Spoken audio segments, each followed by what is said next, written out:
Bonjour à toutes et à tous et bienvenue dans cette nouvelle édition du JT de la rédaction de News Assurance Pro. Nous sommes le lundi 16 avril, voici les titres. Cette semaine, nous revenons sur la stratégie d'AXA et son orientation sur les services avec Nicolas Moreau, son directeur général.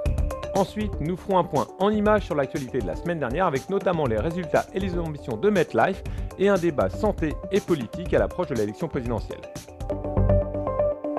La différenciation par les services, c'est l'avenir qu'imagine AXA France pour le secteur de l'assurance. Pour optimiser ses travaux, en ce sens, le premier assureur généraliste français a choisi de développer les services aux clients selon 4 axes qui sont la simplicité, le conseil, l'accompagnement et l'écoute. Parallèlement, la mesure la plus marquante pour les non-clients d'AXA est le comparateur de services lancé mercredi dernier.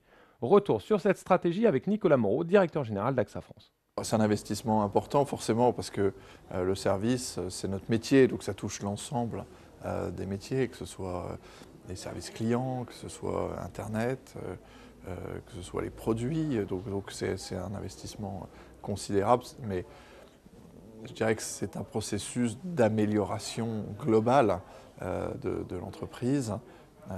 Et donc même si le service le porte et le point commun, le trait commun, c'est l'ensemble de l'entreprise qui va progresser grâce à ça. Donc c'est un investissement effectivement important, on parle de 40 millions d'euros.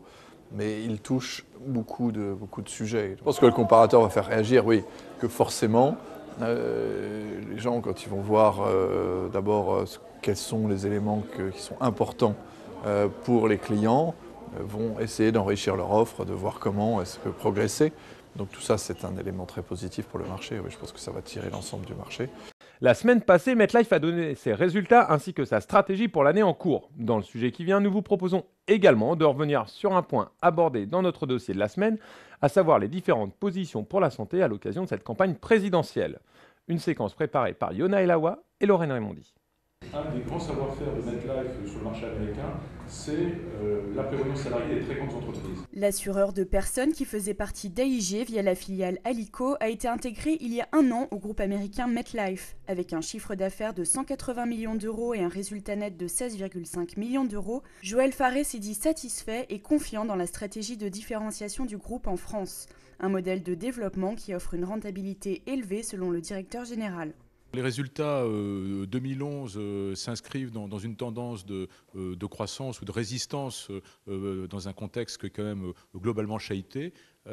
Pour nous, il souligne le bien fondé d'une stratégie de différenciation, donc avec notamment 2 business principaux qui sont l'assurance emprunteur avec une bonne dynamique, avec une croissance de près de 10% par rapport à 2010, avec un positionnement historique sur le risque hors norme. Sur le marketing direct, nous poursuivons notre diversification. Donc on a un peu souffert du repli du crédit à la consommation. Donc on a beaucoup de partenariats en matière de marketing direct avec des organismes de crédit à la consommation. C'est pour ça, et on a eu l'occasion de l'évoquer en début d'année, un partenariat comme Tati marque bien la volonté de régénérer, de redynamiser aussi notre modèle de marketing direct. Une diversification de l'assureur est prévue sur le marché des travailleurs non salariés et des TPE. Après Tati, MetLife travaille également sur des partenariats avec des acteurs de l'e-commerce ainsi que de la téléphonie mobile.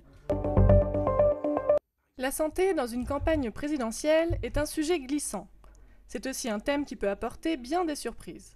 Mercredi dernier, l'université Paris 1 organisait un débat sur le rôle des complémentaires santé. Jean-Marie Le Guen pour le PS et Yves Bure pour l'UMP étaient censés se donner la réplique. Au lieu de ça, ils ont tous les deux reconnu que le système obligatoire devait garder une place prépondérante dans les remboursements. Quant aux complémentaires santé, elles sont accusées de ne pas savoir ce qu'elles veulent et de ne pas participer à la gestion du risque.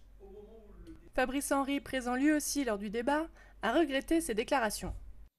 Voilà, c'est la fin de cette édition. Pas de JT la semaine prochaine. Nous nous retrouvons dans 2 semaines avec une surprise de taille puisque nous changeons de décor. D'ici là, très bonne lecture à toutes et à tous sur notre site.